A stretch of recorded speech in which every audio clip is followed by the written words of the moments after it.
নদীতে, অর্থাৎ পূর্ণভবা নদীতে একটু চলে আসলাম ঘোরাঘুরি করার জন্য। তো সেই নৌকার উপরে আমরা সবাই মিলে উঠলাম, এসেছে প্রায় কয়েকজন। তো আমি একটু নৌকার ধারে বসে পানি ধরছি, আসলে স্রোত বইছে, নৌকা চলছে অনেক গতিতে, খুব ভালো লাগছে।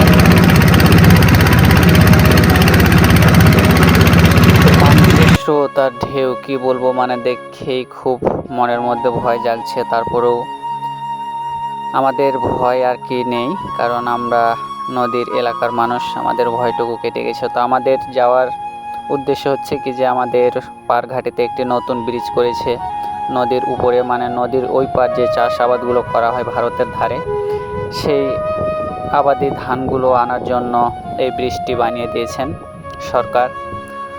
তো আমরা সেই ব্রিজটি দেখতে যাচ্ছি। তো খুব ভালো লাগছে, আমরা সবাই মিলে বসে আছি, অনেক গতিতে নৌকা চলছে আর চলছে। তো আমি প্রত্যেক বছরই এরকম নতুন নতুন ভিডিও ছেড়ে থাকি।